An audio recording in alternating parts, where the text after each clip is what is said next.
My name is Margaret Thompson and I'm 75 years old.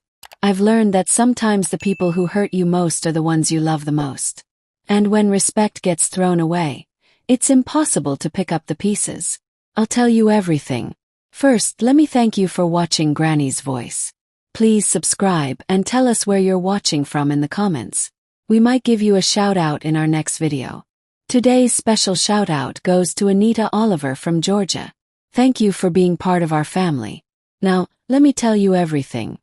The morning of my 75th birthday started just like every other Wednesday. I woke up in my small apartment in Phoenix, Arizona.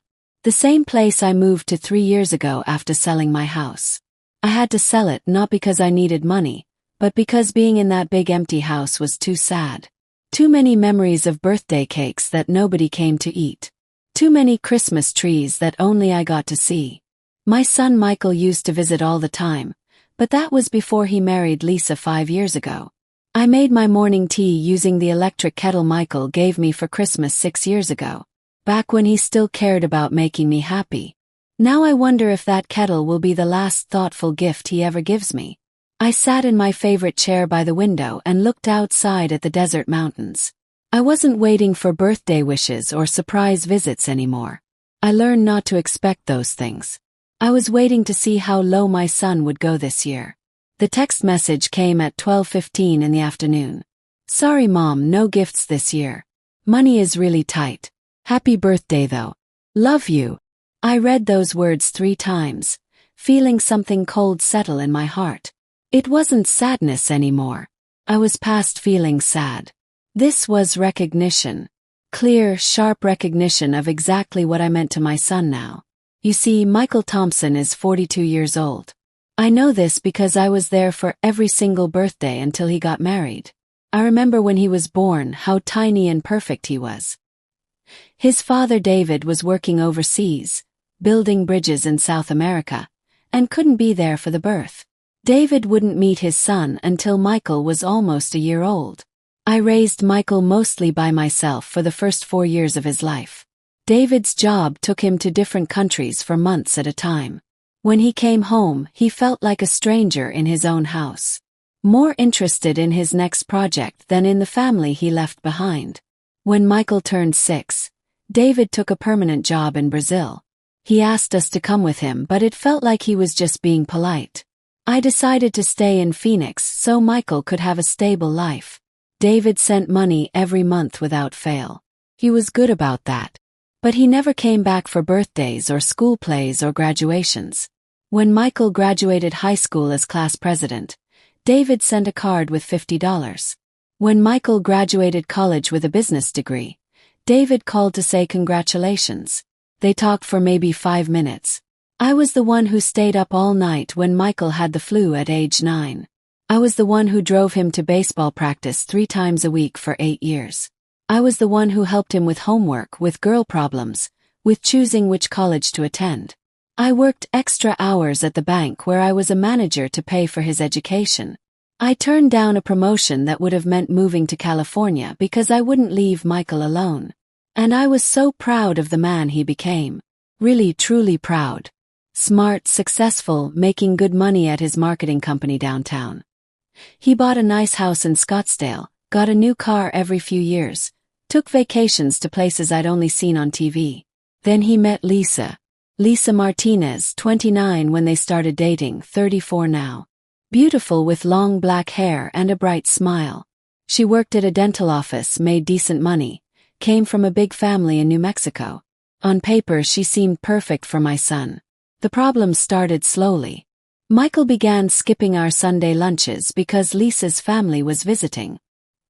He forgot my 73rd birthday because he was planning a special party for Lisa's mother, Maria. He started spending every holiday with the Martinez family because, as he told me, "Mom, you should see how they celebrate. It's like a big festival with music and dancing." I watched my son slip away bit by bit. The phone calls got shorter. The visits stopped unless I begged for them. And when I did see him, Lisa was always there, polite but cold, talking only about her family's parties and trips. Maria Martinez became the center of their world. Maria, who was 52, 13 years younger than me, who had never worked a full-time job in her life. Maria, who lived in a big house in Albuquerque, paid for entirely by her ex-husband's business money. Maria, who expected her daughter and son-in-law to visit every few weeks, to pay for family dinners, to fund her shopping trips and spa visits. And Michael, my smart, successful son, did it all with a big smile on his face. Lisa's mom has been through so much since her divorce, he explained when I asked about all the money they spent on her. She gave up everything to raise Lisa and her brothers. The least we can do is help her enjoy life now. I wanted to say that I had given up things too. That I had worked 60-hour weeks to keep us going while his father sent the bare minimum from South America. That I had never once asked him for money, even when my own savings were getting low. But I learned that talking about my sacrifices only made Michael angry. The breaking point had been building for months before my birthday. Last Christmas, Michael and Lisa spent 3 weeks in New Mexico with Maria, posting pictures of huge family parties and outdoor barbecues. I got a gift card to a restaurant I didn't like and a quick visit on December 28th. They stayed for exactly 1 hour and spent most of it showing me photos of Maria's Christmas decorations.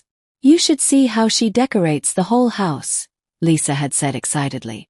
"Every room has a different theme. She spends weeks planning it all." I nodded and smiled while thinking about how someone with so much free time couldn't find a job. 4 weeks before my birthday, Michael called to tell me about Maria's latest problem. "Lisa's mom is in real trouble," he said. "Her divorce settlement is being challenged in court and she might lose her house. We're thinking about giving her a loan to help with legal fees." "How much?" I asked. "Maybe 60,000, maybe 80. Just until everything gets worked out." $60,000. More than I had spent on anything in 10 years. More than Michael had ever offered to help me with, even when I mentioned that my car was breaking down. "That's a lot of money, Michael." "I know, Mom. But family helps family, right? You taught me that. Family helps family." Those words stayed in my head for weeks. So when his birthday text arrived, I felt that familiar cold feeling wash over me. I walked to my computer and opened Michael's Facebook page. He never made it private because he only posted nice family pictures. The photo had been posted 8 hours earlier. Michael, Lisa, and Maria standing in front of the Burj Khalifa in Dubai, all three smiling huge smiles. Maria was wearing what looked like expensive clothes, and Lisa had a designer purse that probably cost more than my monthly rent. The caption said, "Mother-in-law surprised us with a dream trip. Dubai, here we come. Family goals. Blessed beyond measure." I stared at that photo for a long time. I looked at the fancy clothes, the professional photo that someone expensive must have taken, the pure joy on all their faces. Then I looked at when it was posted. They had been in Dubai for 6 days. 6 days that included my 75th birthday. Family goals. Blessed beyond measure. I closed my computer and actually smiled. You see, there was something Michael didn't know about his mother-in-law's money problems. Something Lisa didn't know either, even though she was sure her mother was a poor victim of mean divorce lawyers. I found out about it 4 months ago, completely by accident, while volunteering at the community center's bingo night. One of the regular players was a retired accountant who used to work for the IRS, and we started talking about her most interesting cases. When I told her my worries about my son being scammed by his in-laws, she offered to do some basic checking as a favor. What she found was amazing. Maria Martinez wasn't being destroyed by divorce court. Maria Martinez was being investigated by the state tax office for not paying taxes on money she earned for 8 years. Maria Martinez had been secretly hiding income from 4 different places. A successful catering business she ran from her house, money she made renting out 2 properties she owned in Colorado, consulting fees from her ex-husband's restaurant business, and profits from selling handmade crafts online. The woman who acted like a struggling single mother was actually making close to $400,000 a year. And she had been lying about it to everyone, including her own daughter. But that wasn't the most shocking part. The most shocking part was that Maria had been using Michael and Lisa's money to pay for lawyers to help her hide her income from tax investigators.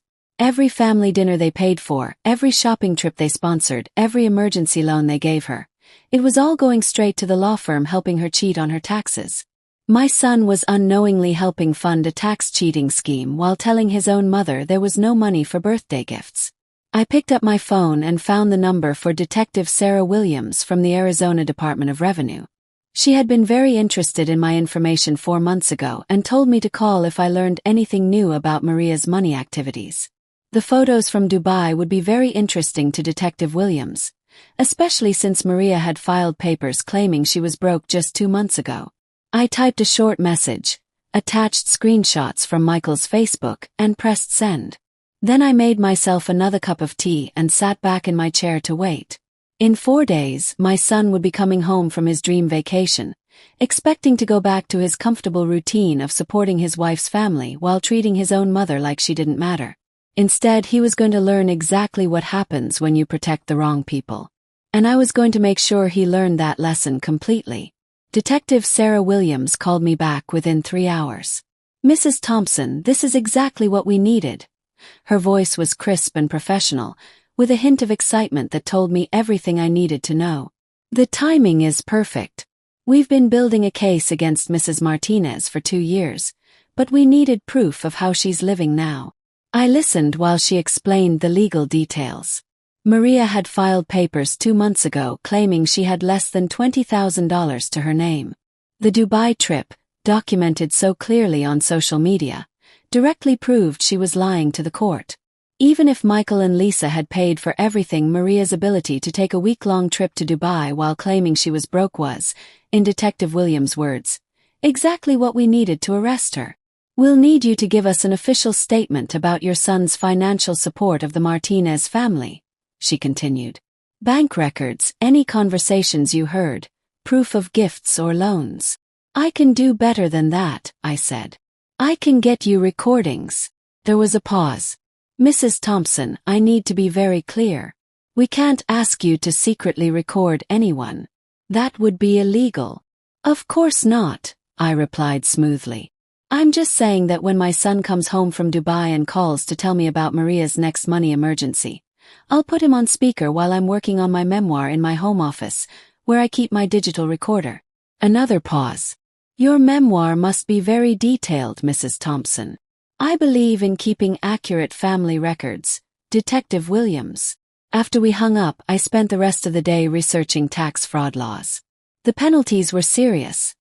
Up to 6 years in state prison, plus big fines and paying back all the money owed. For someone like Maria, who had spent years acting like a poor victim, the public shame would be terrible. But prison wasn't really what I wanted. What I wanted was for Michael to see exactly who he had been protecting and what it had cost him. The next morning I drove to the farmer's market and bought ingredients for Michael's favorite meal, the chicken enchiladas I used to make every Sunday when he was growing up. Then I stopped at the flower shop and ordered a dozen yellow roses, his favorite, to be delivered to his house on Saturday when he got back from Dubai. The card said, "Welcome home, son. I'd love to cook dinner for you this weekend. We have so much to catch up on. Love, Mom." I was betting that after a week of Maria's drama and Lisa's family demands, the thought of his mother's home cooking would be too good to pass up. I was also betting that the first thing Michael would do after unpacking would be to call me with another money crisis involving his beloved mother-in-law. I was right about both things. Michael called me Saturday evening at 7:45. I could hear how tired he was, but also something else. Excitement mixed with worry. "Mom, thanks for the flowers. They're so beautiful. And yes, I'd love dinner Sunday. Actually, there's something important I need to talk to you about." I turned on my digital recorder and sat back in my chair. "Oh, what's going on, sweetie?" "It's about Lisa's mom. The situation is worse than we thought. Her lawyers think the court case might not protect her house after all. There's some kind of state investigation now." State investigation. That sounds scary. It is. Maria is terrified. Lisa has been crying for 3 days. Apparently, the tax office thinks Maria has been hiding money, which is crazy. You've seen how she lives. She can barely pay for food half the time. I made sympathetic sounds while mentally noting all the lies. Maria's Instagram, which I had been watching for months, showed weekly dinners at restaurants where meals cost more than my grocery budget. Her closet was full of designer clothes, and her jewelry collection could have bought a car. What kind of help does she need? I asked, though I already knew the answer. Her lawyers want $120,000 up front for the legal defense fund. They say state cases are complicated and expensive. Without good lawyers, she could lose everything. $120,000. The number hit me like a slap. Not because it was surprising, but because it was so predictable. Of course, Maria's crisis would cost exactly enough to empty Michael and Lisa's savings account. Of course, it would force them to risk their future for a woman who had been lying to them for years. That's a lot of money, Michael. I know. We have about $70,000 in savings, and we could get a loan against the house for the rest. Lisa thinks we should also start a GoFundMe page. You know, ask family and friends to help. GoFundMe page. Maria wanted her daughter's relatives and friends to pay for her legal defense against tax fraud charges. The nerve was incredible. Before you make any big financial decisions, I said carefully, have you checked these charges against Maria? I mean, state investigations don't just come out of nowhere. Mom, of course they do. The government picks on innocent people all the time. Maria's just an easy target because she's a divorced Hispanic woman without powerful friends. The whole system is designed to crush people like her. People like her. I wondered if Michael had any idea what people like Maria actually were. I'm sure you're right, I said. It just seems like such a strange coincidence that this investigation would start right after she filed those broke papers. What do you mean? Well, timing-wise, it's odd. Those financial papers are public record. If someone wanted to challenge Maria's claims about being broke, they'd have access to all her statements now. It would be very easy to compare what she told the court with how she actually lives. There was a long silence. Then, Mom, you're being paranoid. Maria's not living rich. The Dubai trip was a gift from us. Remember, we paid for everything because she's been through so much. Of course, sweetie. I'm sorry if I sounded suspicious. It's just that $120,000 is life-changing money. I want to make sure you've thought about all the possibilities. We have. This is family, Mom. Family helps family. There it was again. That phrase he used like a weapon against anyone who questioned his money decisions. You're absolutely right, I said. Family does help family. I'll see you tomorrow at 6. After I hung up, I uploaded the recording to a secure cloud account and sent Detective Williams a brief email with the access information. Then I opened my laptop and started looking through Maria's social media accounts more carefully. What I found was even worse than I expected. Maria's Instagram account, which I had somehow missed before, had 9 years of posts about her successful catering business. Photos of fancy parties she claimed to have catered, happy customer reviews, even business advice for other women starting catering companies. She had been running Martinez Family Catering since 2015, and based on the number of customer comments and event photos, it was doing very well. Her Twitter account listed her as a business consultant for Martinez Restaurant Group, her ex-husband's company.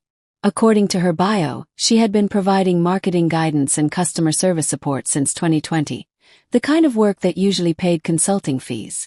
Most damaging of all was her YouTube channel, where she had been showing off her real estate investments since 2019. Videos titled Colorado Mountain Rental Tour and Flip This House Denver Style had hundreds of comments from other users making it clear that these weren't pretend videos. Maria owned these properties and was actively making money from them. 4 income streams, all carefully documented on social media sites she apparently forgot her son-in-law could see. All hidden from the tax office, the court, and her own daughter. I spent Sunday morning creating a detailed digital file.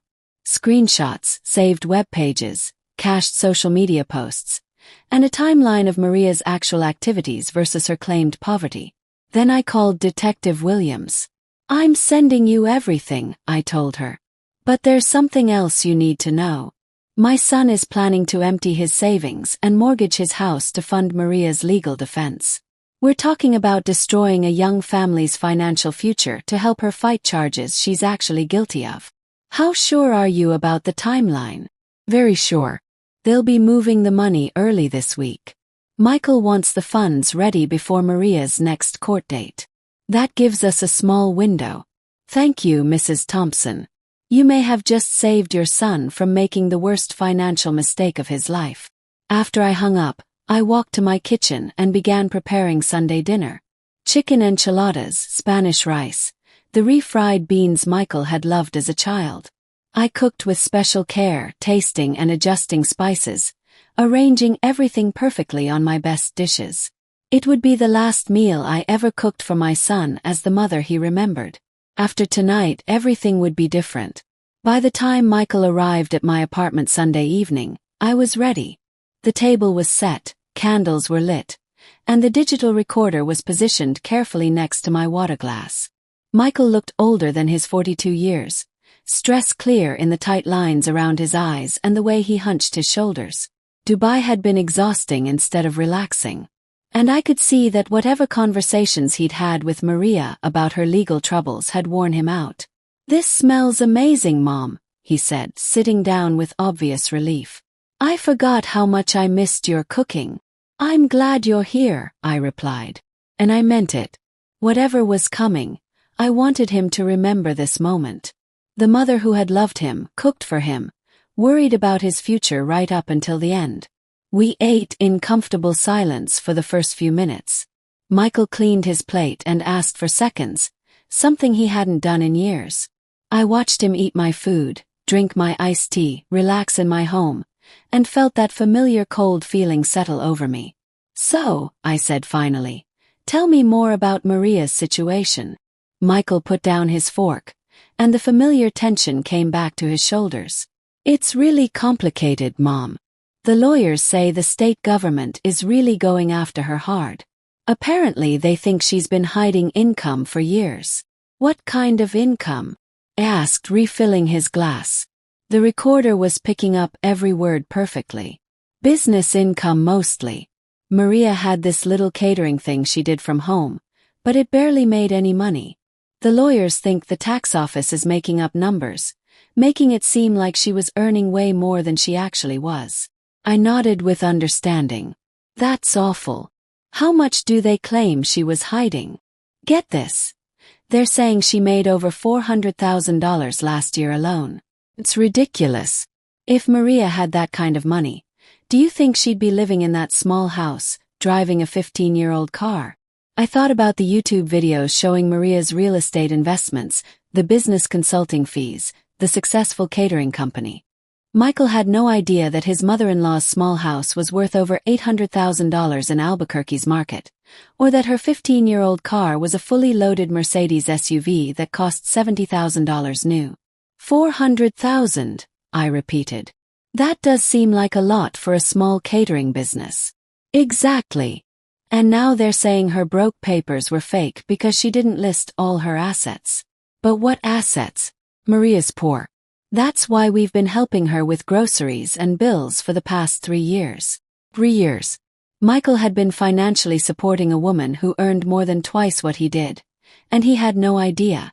"The whole thing is just a witch hunt," he continued, getting more upset. "They're trying to make an example of her because she's Hispanic and doesn't have the money to fight back properly. It's disgusting." I watched my son's face as he spoke, seeing the real belief there. Michael truly thought he was protecting an innocent woman from government bullying. The mental blindness would have been admirable if it weren't so dangerous to his own future. "So the $120,000 for legal fees," I said, "that would come from your savings?" "Most of it. We'd have to get a home loan for the rest." Lisa's heartbroken about touching the house, but what choice do we have? Maria raised her. She sacrificed everything for Lisa's education, her future. Now it's our turn to sacrifice for her. Sacrificed everything. I wondered what Michael would say if he knew that Maria's sacrifices included hiding nearly $3 million in assets while collecting alimony from her ex-husband and financial support from her daughter. "That's a big decision," I said carefully. "Have you seen any of the actual evidence against Maria?" Court papers, financial records. Michael's jaw got tight. Mom, I don't need to see evidence. I know Maria. She's like family. More than family. She's been more of a mother to me these past 5 years than Dash. He stopped himself. But the meaning hung in the air between us. More of a mother than me. There it was, finally said out loud. I see, I said, my voice perfectly calm.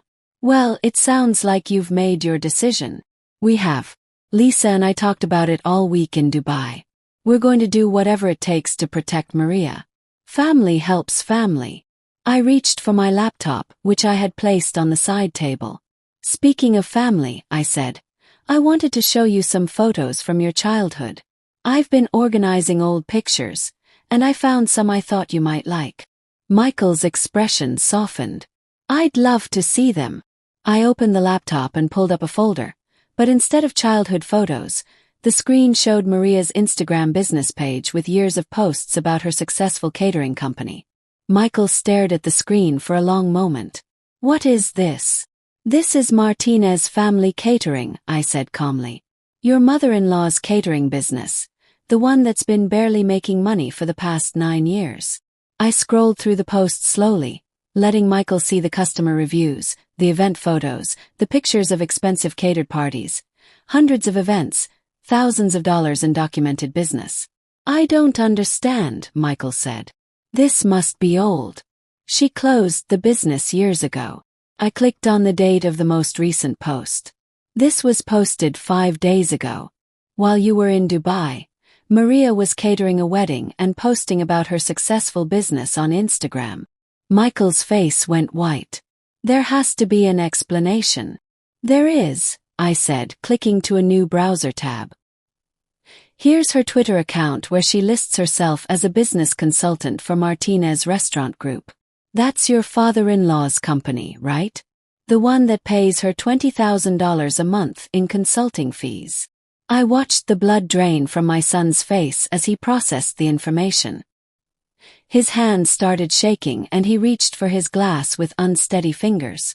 And here, I continued, opening another tab, is her YouTube channel where she's been showing off her real estate investments.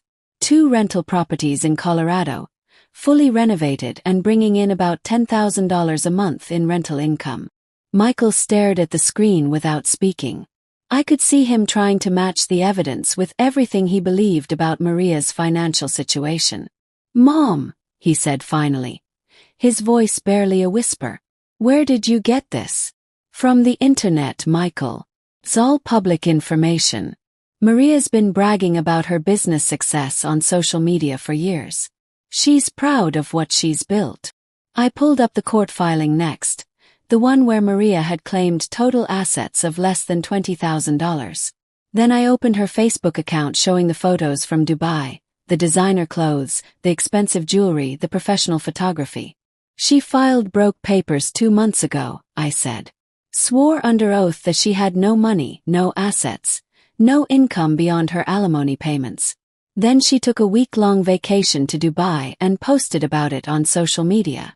Michael was completely quiet now, staring at the screen with the look of someone watching their world fall apart in real time. The state investigation isn't a witch hunt, sweetie. It's a tax fraud case. Maria has been hiding income from 4 different sources for 8 years. She owes the government over $500,000 in back taxes and penalties. I opened the final tab. Detective Williams' contact information from the Arizona Department of Revenue. And tomorrow morning, she's going to be arrested. Michael jumped to his feet so fast that his chair fell over. What did you do? I provided information to state investigators. Information that was already publicly available, but that nobody bothered to look for. You turned in Lisa's mother, your own daughter-in-law's family. I turned in a criminal, Michael. A woman who has been systematically cheating the state government while manipulating you and Lisa into funding her legal defense. Michael began pacing my small dining room. His hands clenched into fists. Do you have any idea what this will do to Lisa? To our marriage? Do you have any idea what would have happened to your marriage when you lost your house to pay for Maria's defense? Shot back. When you emptied your savings to protect a woman who's been lying to you for years. She's family. No, Michael, I'm family. I'm the woman who raised you, who sacrificed for you, who worried about your future. Maria is a stranger who's been using you. He stopped pacing and turned to face me. You're jealous. You're jealous because I have a relationship with Maria that I don't have with you. The words hit exactly as he meant them to. But instead of the hurt he expected to see, Michael found himself looking at a woman who had moved far beyond the reach of his emotional games. You're absolutely right, I said. Maria has given you something I never could. Michael blinked, clearly not expecting me to agree. She's given you the experience of being used by someone you love. She's taught you what it feels like to be valued only for what you can provide financially. She's shown you exactly how it feels when family takes advantage of family. I stood up and began clearing the dinner plates with careful movements. For 5 years, you've been learning to put a woman who sees you as a source of money above a woman who sees you as her greatest joy. And tomorrow, you're going to learn the consequences of that choice. Mom, please, if you've reported this, you can unreport it. You can call them back and tell them you made a mistake. I looked at my son, this man I'd raised, educated, and loved completely for 42 years, and felt nothing but cold satisfaction. I made my choice the same way you made yours, Michael, based on my values and priorities. The difference is that my choice will protect you from financial ruin, while yours would have destroyed your future to benefit a criminal. What about Lisa? What about our marriage? What about it? If your marriage can't survive learning that your wife's mother is a tax cheat, then it wasn't much of a marriage to begin with. Michael stared at me for a long moment, and I could see him struggling to find some way to make this my fault. Some angle that would let him keep his victim story. You've destroyed our family, he said finally. No, sweetie. I've revealed what your family actually is. Maria destroyed herself the moment she decided to hide income from state investigators. I just made sure you didn't destroy yourself trying to save her. He grabbed his jacket from the back of his chair and headed for the door. I'll never forgive you for this. I followed him to the front door, watching as he struggled with the lock, his hands still shaking from shock and anger. I know, I said. And that's perfectly fine with me. Michael turned back one last time, and for just a moment, I saw the little boy who used to run to me when he was scared or hurt. But that little boy was gone, replaced by a man who had chosen his loyalty long ago. I hope it was worth it, he said. I thought about the $120,000 he wouldn't lose, the house he wouldn't have to mortgage, the marriage that might actually survive once the truth came out, the future he'd have because I'd protected him from his own misguided kindness. It was, I said, and closed the door behind him. Through the window, I watched Michael sit in his car for several minutes before starting the engine. His phone rang 3 times, probably Lisa calling to check on dinner with his mother. He didn't answer any of the calls. When his headlights finally disappeared around the corner, I returned to my dining room and finished clearing the table. The recorder had captured everything perfectly. Detective Williams would be very interested in Michael's detailed admissions about Maria's financial situation and the planned money transfers. I poured myself another glass of iced tea and settled back into my reading chair. Tomorrow would bring arrests, revelations, and the complete collapse of the Martinez family's carefully built lies. Michael would learn exactly what kind of people he'd chosen to protect, and I would finally understand what it felt like to choose myself first. I woke up Tuesday morning to the sound of my phone buzzing loudly on the nightstand. The caller ID showed Detective Williams' number and I answered on the second ring. Mrs. Thompson, we executed the warrant at 7 a.m. Maria Martinez is in state custody. I put on my robe and walked to the kitchen, putting the phone on speaker while I started my coffee. Any problems with the arrest? None at all. She was completely shocked, which tells us she had no idea anyone was investigating her financial activities. The evidence you provided made it simple. We found additional documentation at her house that confirms everything in your report. Through my kitchen window, I could see Phoenix waking up to a hot August morning. Somewhere across the city, Michael was probably getting the phone call that would destroy whatever illusions he still had about his mother-in-law. What happens next? Yes. First appearance is scheduled for Thursday. Given the amount of money involved and the international travel, the prosecutor will likely ask that she be held without bail. Tax fraud combined with filing false broke papers carries serious state penalties. After Detective Williams hung up, I sat at my kitchen table with my coffee and waited. Michael would call within the hour. I was sure of that. The question was whether he'd be calling to apologize or to blame me for destroying his perfect family.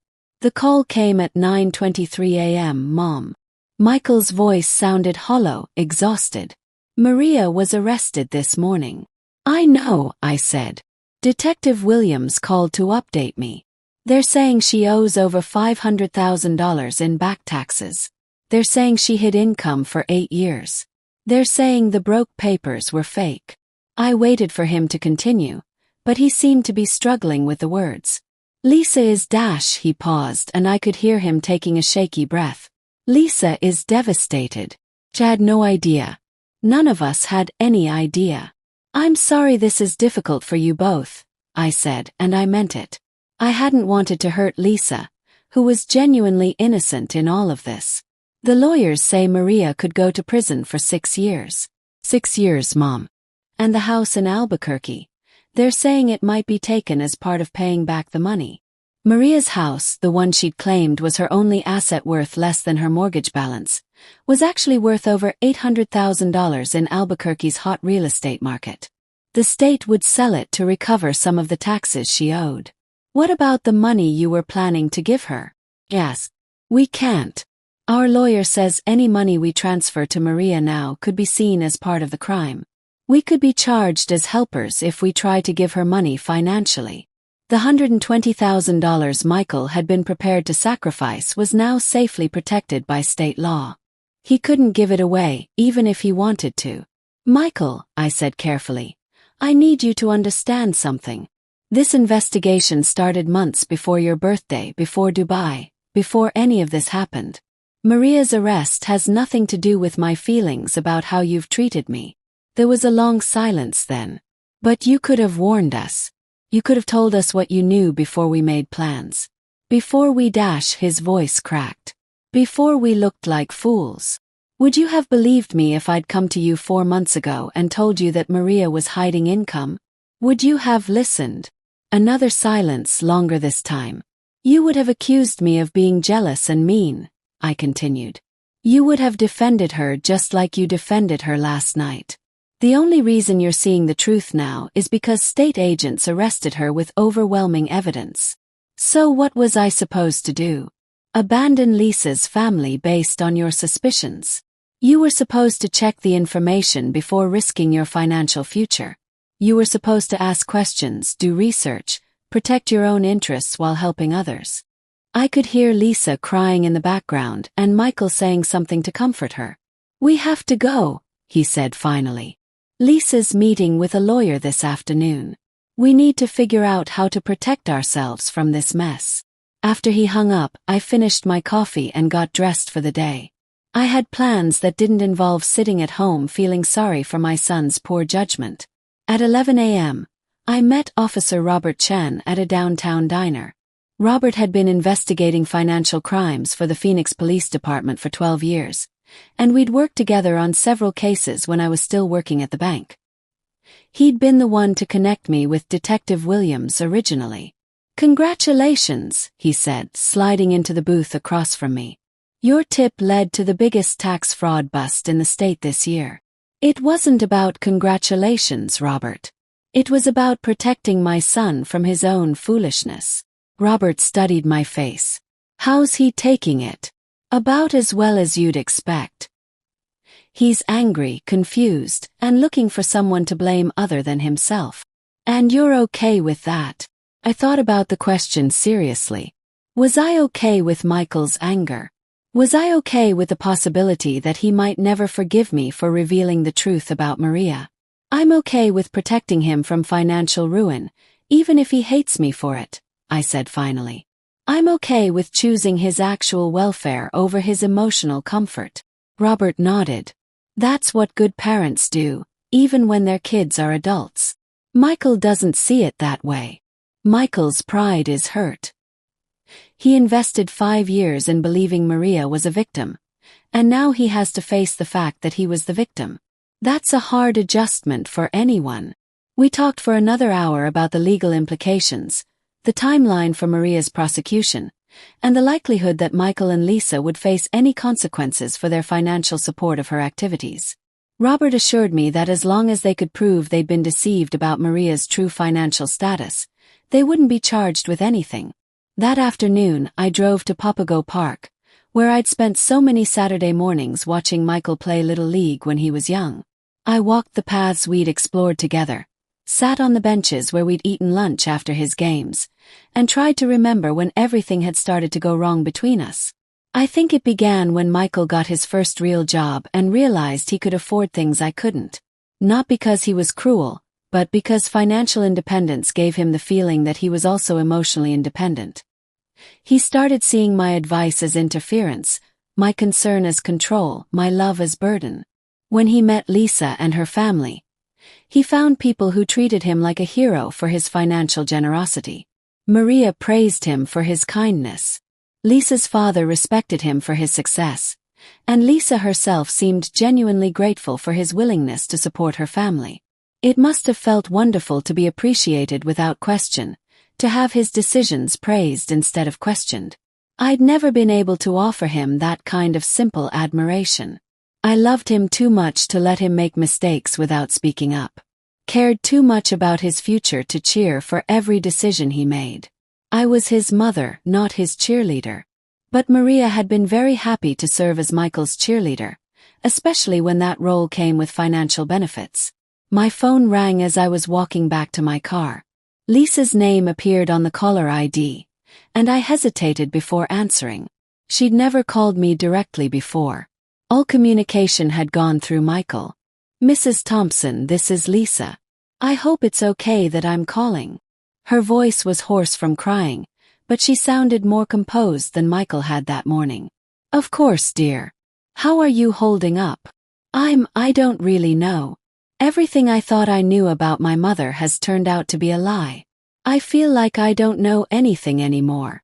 I found myself genuinely sorry for Lisa's situation. Unlike Michael, who had chosen to ignore warning signs about Maria's lifestyle, Lisa had been deceived by someone she trusted completely. "I'm sorry you're going through this," I said. "It must be devastating to learn that someone you love has been lying to you. Mrs. Thompson, I need to ask you something, and I need you to be honest with me." "All right. How long have you known about my mother's situation?" I thought about lying, making the timeline seem like a recent discovery. But Lisa deserved the truth. "I've had suspicions for about 8 months, I said. "I hired someone to check 4 months ago. I've had definitive proof for 10 weeks. There was a long pause. "So when Michael told you about the legal defense fund, you already knew it was all based on lies?" "Yes. And you let him make those plans anyway. You let us talk about mortgaging our house, about asking friends and family for money, about destroying our financial future. I let you make your own decisions based on the information you chose to gather. You could have warned us. Lisa, if I had come to you 4 months ago with accusations about your mother, what would you have done?" Another pause. "I would have thought you were trying to cause problems between Michael and my family. And if Michael had chosen to believe me over you and your mother, what would that have done to your marriage?" A longer pause this time. "It would have destroyed it.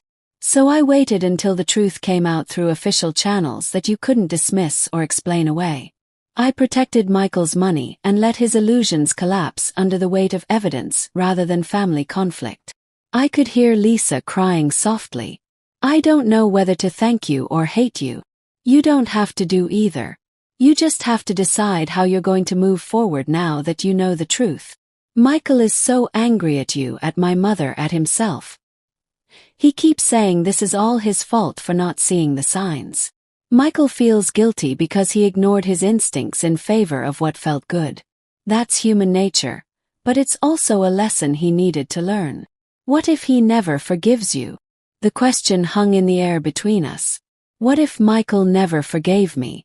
What if my choice to protect him cost me my relationship with my son permanently? Then I'll live with that, I said. I'd rather have a son who hates me but has a secure future than a son who loves me but loses everything to a criminal's lies. After Lisa hung up, I sat in my car in the parking lot and faced the reality of what I'd done. I had chosen to protect Michael's financial future at the cost of his emotional trust. I had put his practical welfare over our relationship, and I had no regrets about that choice. Tomorrow would bring more revelations as the investigation continued. Maria's business records would be subpoenaed, her bank accounts frozen, her assets seized. Michael and Lisa would have to testify about the financial support they'd provided, the conversations they'd had, the promises Maria had made. They would learn exactly how much money they'd given to a woman who was already wealthy. They would see the receipts for luxury purchases made with their grocery money, the vacation photos funded by their utility payments, the legal fees that had actually paid for Maria's asset protection rather than her defense. Michael would understand eventually that I had saved him from something far worse than embarrassment. I had saved him from financial ruin in service to a lie. Whether he would ever thank me for that salvation remained to be seen, but I was no longer waiting for his gratitude or forgiveness.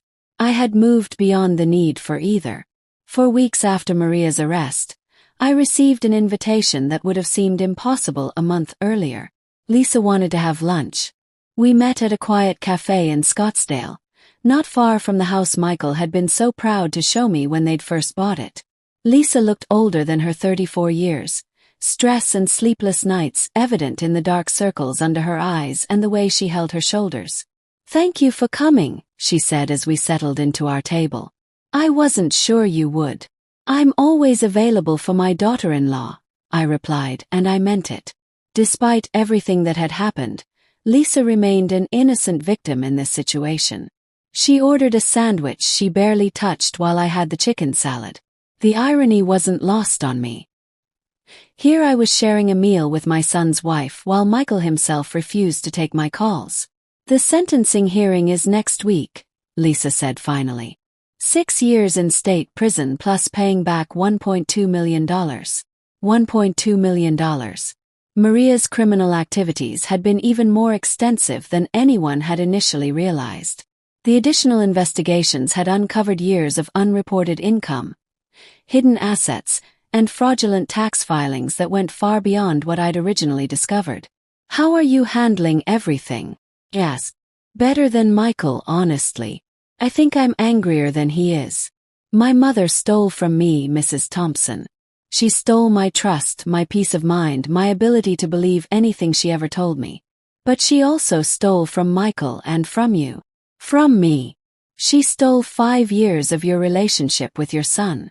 Michael spent all that time choosing her over you, supporting her instead of appreciating you, putting a criminal above his own mother." Lisa reached into her purse and pulled out a manila folder. "I've been going through Michael's financial records, trying to figure out exactly how much money we gave my mother over the years. The total is shocking." She slid a spreadsheet across the table. I studied the columns of numbers, the careful documentation of grocery money, utility payments, car repairs, medical bills, and emergency loans that had never been repaid. $63,000, Lisa said. "In 5 years, we gave my mother $63,000 while she was earning $400,000 a year and hiding it from everyone." I looked at the numbers and felt a cold satisfaction settle in my chest. Michael had spent over $60,000 supporting a wealthy woman while telling his own mother that the family was cutting costs on birthday gifts. "There's something else," Lisa continued. "I found this in Michael's desk last week." She handed me a small jewelry box. Inside was a simple but elegant bracelet, a silver chain with small turquoise stones, the kind of gift a son might give his mother for a milestone birthday. "He bought this for your 75th birthday," Lisa said quietly. The receipt was in his desk drawer. "He spent 3 hours picking it out, according to the jeweler's notes.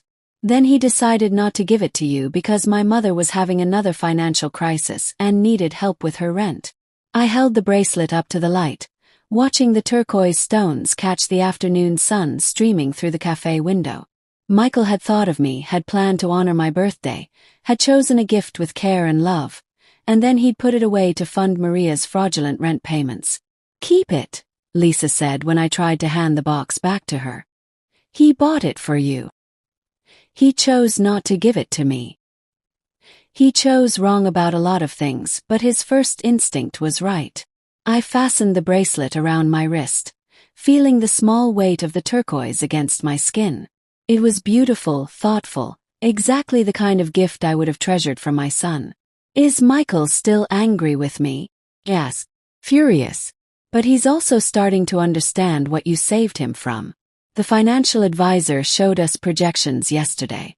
If we'd liquidated our savings and mortgaged the house for Maria's defense fund, we would have been financially destroyed for the next 20 years. Lisa pulled out another document, this one showing Michael and Lisa's current financial position versus what it would have been if they had proceeded with their original plan. "We would have lost everything, Mrs. Thompson. Our savings, our equity, our ability to retire before we're 75. All to protect a woman who didn't need protection." I studied the numbers, seeing the full scope of what my intervention had prevented. Michael's anger with me was costing him emotionally, but my actions had saved him from a financial disaster that would have destroyed his entire future. What happens now? Yes. Now we rebuild. Michael's in counseling, trying to work through his guilt and anger. I'm in therapy too, learning to trust my own judgment again. We're both trying to figure out how to move forward. "And your marriage?" Lisa smiled for the first time since we'd sat down. "Stronger, actually. This whole experience taught us that we're on the same team. Even when we're dealing with impossible situations, we support each other, not our extended families." After lunch, Lisa walked me to my car. "Mrs. Thompson, there's something I need to say to you." Waited. "Michael may never apologize for choosing my mother over you. His pride is too wounded, and admitting you were right means admitting he was wrong about everything. But I can apologize. I'm sorry we took advantage of your kindness. I'm sorry we took you for granted. And I'm sorry it took a state investigation to make us see the truth." "Thank you, Lisa. That means more than you know. There's going to be a family gathering next weekend. Michael's brother is visiting from California, and there's a barbecue at our house. Michael doesn't want you there. He's still too angry. But I'm inviting you anyway." I thought about the invitation. A backyard full of Michael's relatives, most of whom had probably heard some version of the Maria Martinez scandal by now.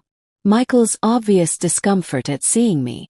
The potential for public confrontation. "I'll be there," I said. The barbecue was exactly as awkward as I'd anticipated. Michael saw me walk into his backyard and his face went white with shock and anger. He said something to Lisa, who simply shook her head and walked away from him. I found a chair in the shade and settled in to watch my son navigate the social minefield I'd created by attending his family barbecue. Various relatives approached me throughout the afternoon. Some to express sympathy for the family drama, others to satisfy their curiosity about the scandal that had rocked Michael's marriage. I answered their questions with the same calm detachment I'd maintained throughout this entire ordeal. Yes, Maria had been arrested for tax fraud. Yes, Michael and Lisa had been supporting her financially for years. No, I didn't feel guilty about providing information to state investigators. Michael avoided me for most of the afternoon. But as the barbecue wound down and guests began leaving, he finally approached my chair. "Why are you here?" he asked, his voice tight with controlled anger. "Lisa invited me. This is my house, Mom. These are my relatives, my friends. You don't get to show up and act like nothing happened." I looked up at my son, this man I'd raised, educated, loved, and ultimately protected from his own poor judgment, and felt the same cold clarity I'd experienced the night I'd revealed Maria's crimes. "Nothing did happen, Michael. A criminal was arrested, fraudulent activities were exposed, and you were saved from financial ruin. Those are facts, not tragedies. You destroyed my trust in my own judgment. You made me question everything I believed about family, loyalty, love. You turned my world upside down. I gave you information. You chose what to do with it. You manipulated the situation. You could have warned me privately, but instead you went to the state government and made it public. You humiliated me. I protected you using the only method that would actually work. If I'd warned you privately, you would have dismissed my concerns and proceeded with your plans. The only way to stop you from destroying your financial future was to make sure Maria was arrested before you could give her the money. Michael stared at me for a long moment. Do you have any regrets? Any remorse for what you've put us through? I thought about the question seriously. Did I regret protecting my son's financial future? Did I regret exposing a criminal who was systematically cheating the government and manipulating innocent people? Did I regret choosing Michael's actual welfare over his temporary emotional comfort? No, I said simply. I don't. Then we have nothing more to say to each other. Michael turned and walked away, collecting Lisa with a sharp gesture and heading inside the house. I watched them go and felt a deep sense of completion. I had done what needed to be done. I had protected my son from his own misguided loyalty, saved his financial future, and exposed the truth about the woman he'd chosen to put above me. The fact that he hated me for it was irrelevant. Driving home that night, I touched the bracelet Michael had bought for my birthday but never given me. The turquoise felt cool against my skin, a reminder that his love for me still existed somewhere beneath the anger and wounded pride. But I was no longer waiting for him to rediscover that love. I was no longer hoping for reconciliation or forgiveness or gratitude. I had learned something valuable from this experience.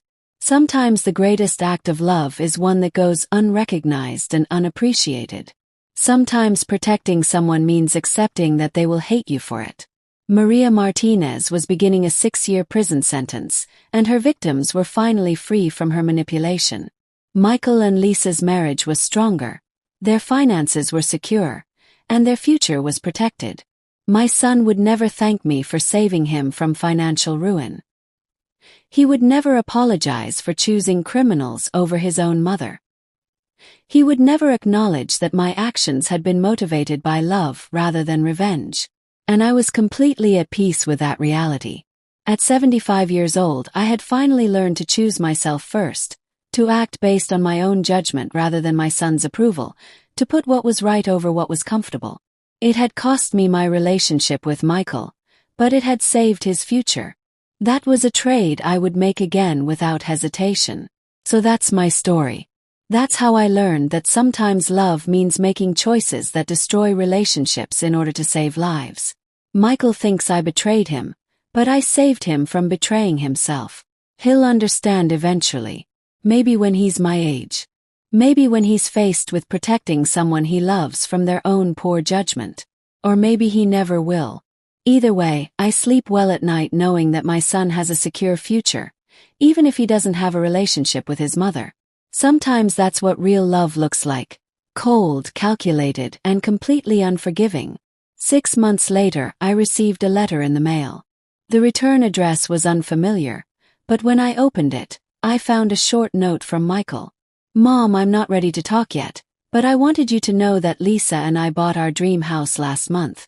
We were able to afford it because we still had our savings. I'm still angry, but I'm starting to understand. Maybe someday we can figure this out. Michael. I folded the letter carefully and put it in my jewelry box next to the bracelet he'd bought me for my 75th birthday. Maybe someday we would figure it out. Maybe someday he would understand that a mother's love sometimes means making the hardest choices. Maybe someday he would realize that I had chosen his future over his feelings because that's what mothers do. Or maybe he wouldn't. Either way, I had done what I needed to do. I had protected my son when he couldn't protect himself. I had chosen truth over comfort, facts over feelings, his actual welfare over his emotional approval. And I would do it again. Don't forget to subscribe to Granny's Voice and comment where you're watching from, because every family has secrets, and sometimes the greatest act of love is exposing them. The truth is, being a mother never stops, even when your children become adults. Even when they make choices that could destroy them. Even when protecting them means they'll hate you for it. I spent 42 years raising Michael, teaching him right from wrong, helping him become a successful man. And when I saw him about to throw it all away for a lie, I did what any mother would do. I saved him from himself. The hardest part wasn't watching him get angry with me. The hardest part wasn't losing our relationship. The hardest part was accepting that this might be permanent, that my son might never forgive me for protecting him. But that's the price of real love sometimes. Real love isn't always comfortable. It isn't always appreciated. Sometimes real love means making the hard choices that nobody else will make. Sometimes it means being the bad guy so the people you love can have good lives. Maria Martinez taught Michael what it felt like to be used by someone who claimed to love him. She showed him what it meant to be valued only for what he could provide. She gave him the experience of being manipulated by family. And in the end, that lesson was worth more than any birthday gift I could have given him. Because now he knows the difference between real love and fake love. Now he understands that the people who really care about you sometimes have to hurt your feelings to protect your future. Now he knows that his mother was the one person who put his actual welfare above his emotional comfort. I may have lost my relationship with my son, but I saved his marriage, his house, his savings, his future. I may have destroyed his trust in me, but I protected his ability to trust his own judgment going forward. That's what mothers do. We make the hard choices so our children don't have to live with the consequences of the easy ones. We take the blame so they can keep their innocence. We sacrifice relationships to preserve futures. And we do it all knowing that they may never understand, never appreciate, never forgive us for it. But love isn't about being appreciated. Love is about doing what's right even when it hurts. Even when it costs everything. Even when the people you're protecting turn against you for protecting them. Michael is angry with me now, but his house is safe. His marriage is stronger. His savings are intact. His future is secure. And someday, maybe years from now, when he's faced with protecting someone he loves from their own poor choices, he'll remember what I did for him. He'll understand that real love sometimes looks like betrayal. He'll realize that the mother who seemed to turn against him was actually the only person fighting for him. Or maybe he won't. Maybe he'll carry his anger forever. Maybe he'll tell his children that their grandmother was cruel and unforgiving. Maybe my legacy will be that of the mother who destroyed her own family to prove a point. But his children will grow up in a secure home because their father wasn't financially ruined by a criminal. They'll have college funds because their parents didn't lose everything to Maria Martinez's lies. They'll have a stable family because their mother and father learned to trust each other instead of trusting manipulative relatives. That's my real legacy. Not the anger or the hurt feelings or the broken relationship. My real legacy is the secure future I protected for my son and his family, even when it cost me everything. That's what being a mother really means. Means loving your children more than they love you. It means protecting them even when they don't want to be protected. It means making the hard choices so they don't have to live with the easy consequences. It means being willing to be hated for doing what's right. And it means accepting that sometimes the greatest act of love is one that goes completely unrecognized. I'm 75 years old, and I've learned that blood doesn't automatically earn respect. But real love doesn't need respect to keep working. Real love keeps protecting, keeps sacrificing, keeps choosing what's best over what feels good, even when nobody appreciates it. Even when nobody understands it. Even when the people you love most turn against you for loving them. Michael may never speak to me again. He may never forgive me for exposing Maria's lies. He may never understand that everything I did was to protect him. But he'll live in his house for the next 30 years because I stopped him from mortgaging it. He'll retire comfortably because I saved his savings. He'll trust his wife because they learned to support each other instead of supporting criminals.